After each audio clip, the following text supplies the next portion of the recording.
Good morning class 11. How are you today? Hope you have a good day and hope you enjoy our lesson. So, today bertemu lagi dengan Miss Riris dengan materi kita sosiologi dan materinya adalah klasifikasi kelompok sosial part 3. Oke? Jadi, hari ini kita akan membahas yang pertama adalah klasifikasi kelompok sosial menurut erat longgarnya ikatan antar anggota. Jadi, menurut erat dan longgarnya ikatan antar anggota, kelompok sosial dibagi menjadi dua. Yang pertama adalah Gemeenschap atau paguyuban, yang kedua adalah Geselschap atau patembayan. Apakah itu Gemeenschap dan Geselschap, Miss? Yuk kita lihat slide berikutnya. Nah, yang pertama Gemeenschap atau paguyuban itu adalah kelompok sosial yang anggota-anggotanya memiliki ikatan batin yang murni, bersifat alamiah dan kekal. Oke, memiliki ikatan batin yang murni, bersifat alamiah dan kekal. Nah, itu dia pengertian dari Gemeenschap atau paguyuban. Nah, Gemeenschap itu dibagi menjadi tiga. Ada dia Gemeenschap by blood, Gemeenschap of place, dan ada dia Gemeenschap of mind. Nah, Gemeenschap by blood itu adalah paguyuban karena ikatan darah. Contohnya keluarga dan kelompok kekerabatan gitu ya. Kalau Gemeenschap of place atau paguyuban karena ikatan tempat tinggal seperti rukun tetangga, rukun warga, ya kan, RT, RW, desa di Jawa, huta di Batak. Nah, jadi artinya kalau di Jawa itu desa disebut di Jawa itu disebut desa, kalau di Batak itu desa disebut huta gitu.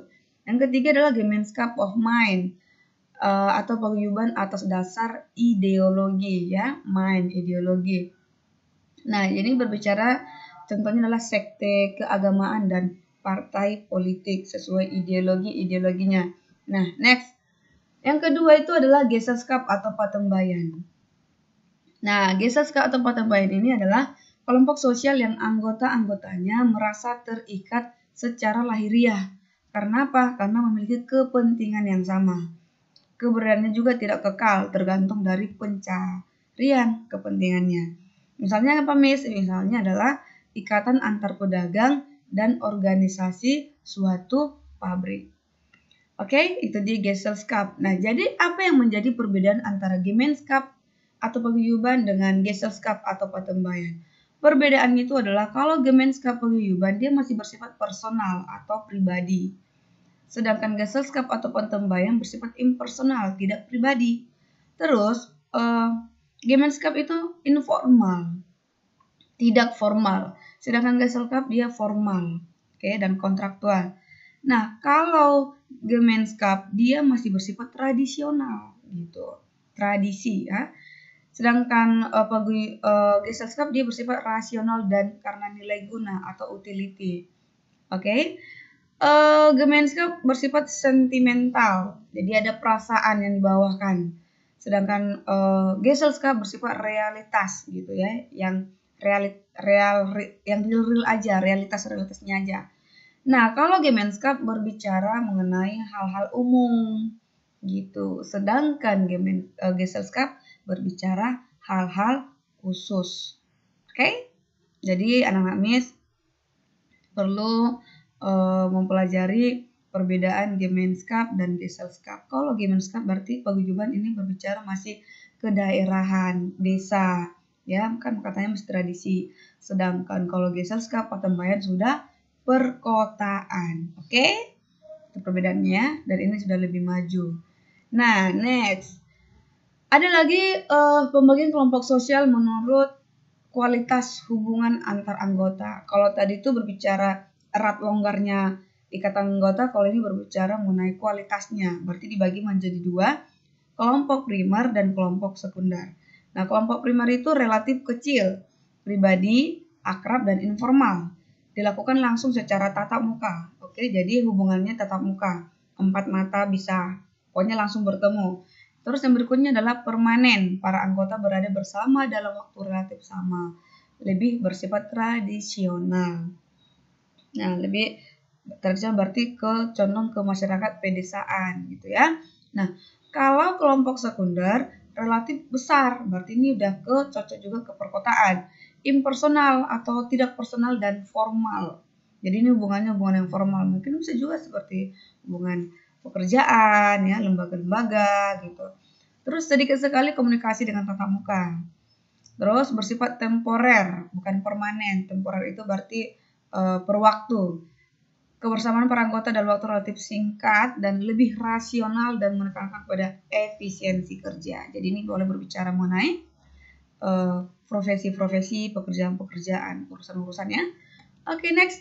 Ada lagi kelompok sosial dibagi menurut pencapaian tujuan. Jadi sesuatu itu tujuannya harus dicapai. Ada yang secara kelompok formal, ada yang kelompok informal.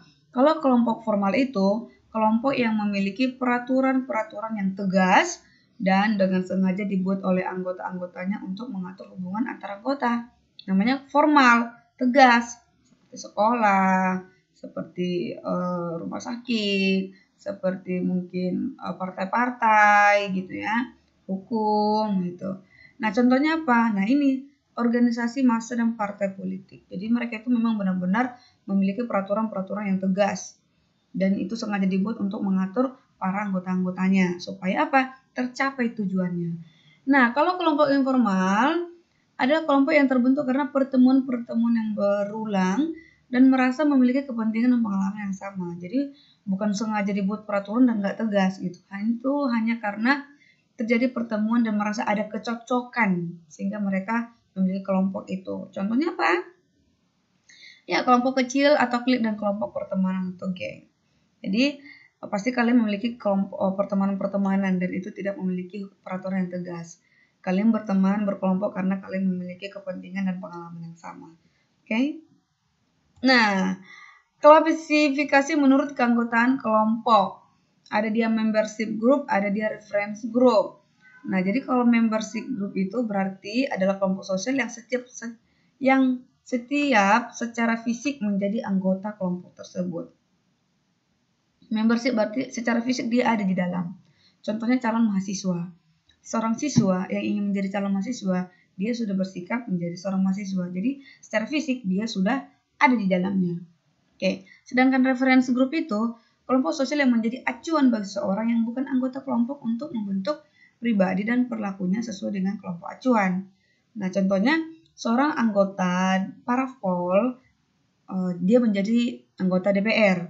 Nah, jadi DPR ini menjadi membership grupnya. Nah, di DPR itu ada fisiknya. Dia selalu hadir karena dia anggota DPR. Tetapi jiwa dan pikirannya terikat pada partai yang mendukung dia. Kira-kira seperti itu. Oke? Jadi kalau membership group itu berbicara fisik, kalau reference group itu berbicara kepada pribadi gitu ya. Sifat ataupun yang mendasari dia ada di situ. Ini kalian bisa lihat contohnya. Oke, next. Klasifikasi menurut sudut pandang individu. Jadi menurut sudut pandang individu itu bicara in group, kelompok sendiri, out group, kelompok luar. Nah, kalau in group itu berarti di dalam kelompok berarti kita pasti menyebut, kalau kita dalam grup kita itu menyebut kami, kita gitu ya. Karena kita berada dalam grup. Grup A, ini grup kami, ini grup kita gitu. Kalau out group, di luar grup, berarti kita berada di luar grup itu. Jadi kalau kita berada di luar grup itu pasti kita bilang mereka gitu ya. Kalau di luar kita bilang mereka, kalau dalam kita atau kita termasuk di dalamnya kita sebut kami atau kita. Oke? Oke, thank you for your attention students. See you next lesson. If you don't understand, so please contact me, call me, chat me, dan jangan lupa kerjakan tugas kalian. Ada 2 soal dan kirimkan ke WhatsApp pribadi Miss Riris. Oke? Terima kasih, semangat dan selamat mengerjakan. God bless you. Bye-bye.